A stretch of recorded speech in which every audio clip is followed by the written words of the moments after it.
From the halls of Montezuma to the shores of Tripoli, we fight our country's battles in the air, on land, and sea.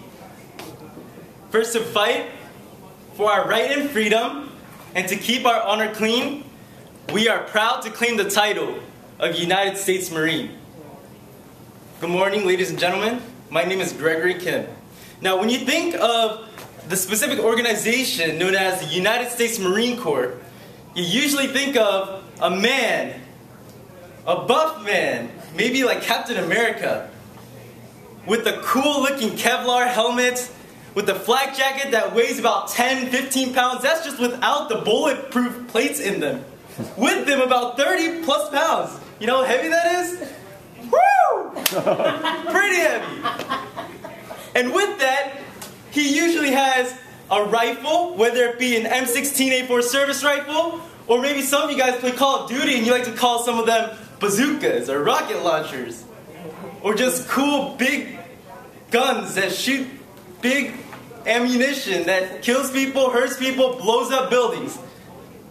But when we think about the United States Marine Corps, do we think about the women within the organization? Where are the women in this picture? When you see advertisements, where are the women?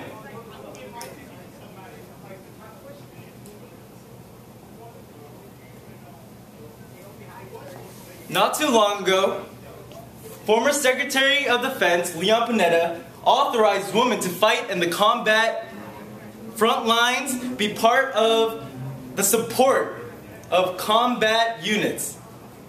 But with this, why weren't women allowed to be a part of combat units? Why were they only supporting them? Well, Captain Serrano of the United States Marine Corps said some of the limitations may include hygiene. Think about that. Hygiene. Really? Hygiene. And another, physical capabilities. Now, today I'm going to focus on this physical capability of these women within the United States Marine Corps. And a research conducted by the United States Marine Corps to see where these women lie within their abilities and capabilities in combat. First and foremost, every military branch has their own physical fitness standards within their organization, whether it be for men and women.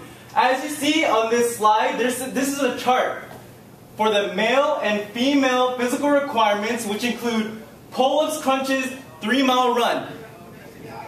But you see anything different? If you can see, the top portion is for the males, which include pull-ups, crunches, and 3-mile. But why is it in the middle section for females to have flexed arm hang instead of pull-ups?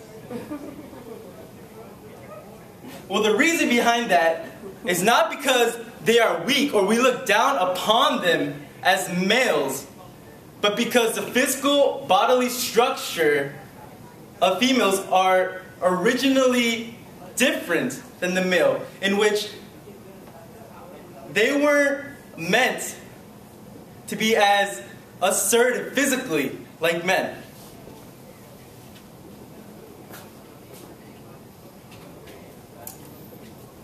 Not too long ago, the United States Marine Corps conducted a research to see if women were actually capable of physical combat. Now with this, they allowed 29 U.S. female Marines to be a part of one of the most rigorous training courses in the United States Marine Corps, also known as the Infantry Officer Course. Now in this course, there's going to be a lot of obstacles, a lot of strenuous activities, which include, if you see in the picture, obstacle course, which includes your pack, carrying all your food, carrying all your ammunition, maybe even carrying some toilet paper. It's very important, by the way. And with that, you can also see her rifle just dangling there. Now with this all included, this weighs about approximately 50 plus. And if you see, she's not even wearing her big pack as you would see in the pictures. The bigger pack, which includes the shovel, so you can dig dirt and maybe play with it when you're bored. But even with that big pack, it's going to be over 100 pounds. And with that 100 pounds, what do they do, as you can see? This big pack. They hike up mountains, up hills, downhills, up hills, crisscross applesauce, jump up and down, jump into rivers. These packs weigh little more than maybe even half their weight you're trying to carry. As men, they'll be carrying about a third, maybe even a fourth of their weight. So you can see the difference how women have to carry different amounts of loads, proportioned and ratioed to their body weights. And now with this research, with this course which just ended this April, this past April, it just ended. Why? Because all 29 failed. In this specific combat endurance portion, this is the first phase, guys. First phase to see if you can actually make it into this course. And with that, all of them failed because they could not endure the physical strains and activities that was being conducted. Now this leads me into my second point. University of Rochester conducted a research, gathered up information, and as you can see in this chart, there is a huge distinction between the strength levels of men, which is on the left, to men on the right. Female on the left, men on the right. 13,000 individuals.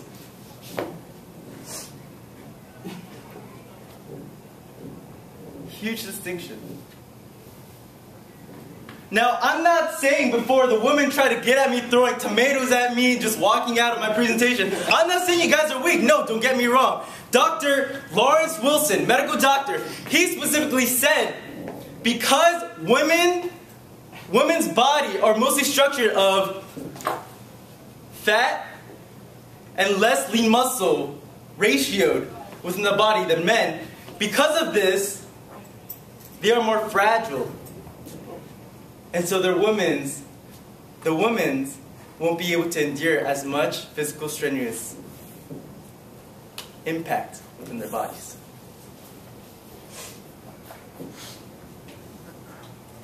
And now to conclude, I want to show you a little video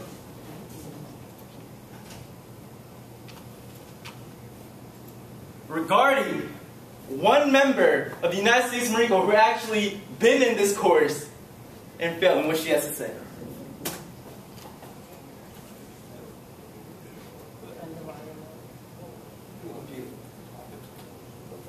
And David Martin met one of the candidates. 15 women have tried and failed the Marine Infantry Officer course, 14 of them on the very first day. A brutal combat endurance test that takes everyone to their limit. For Second Lieutenant Sage Santangelo, that day was in January. How long did you last? I made it over halfway, and I was looking forward to continuing. And then you hit a wall. I did. What was the wall? I got to a point where my body just physically couldn't perform anymore. It's a tough place to reach. My mind definitely wanted more. But you know, physically my body was done. So as you can see, as you just heard, she specifically said her body could not endure anymore, although she wanted to go even more. So to conclude, I want to tell you the Oxford Dictionary of the word training or train, which is teach a particular skill or type of behavior through practice and instruction over a period of time. I'm not saying that the women shouldn't be in part of this combat unit. I'm saying that they should be allowed, but they should meet all the physical requirements and standards set by the United States Marine Corps as of men. The standards should not be lowered just so they can be a part of it, but the women should work. And if they can achieve, great. They should be a part of it. Because as a United States Marine myself, I can say that the most important and most beneficial and the most greatest Marine soldiers, personnel that I worked with were women.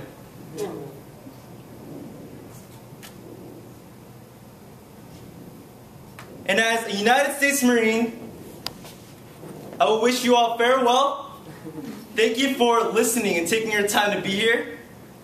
And as every Marine will say, Semper Fidelis, always faithful. Have a great day, guys.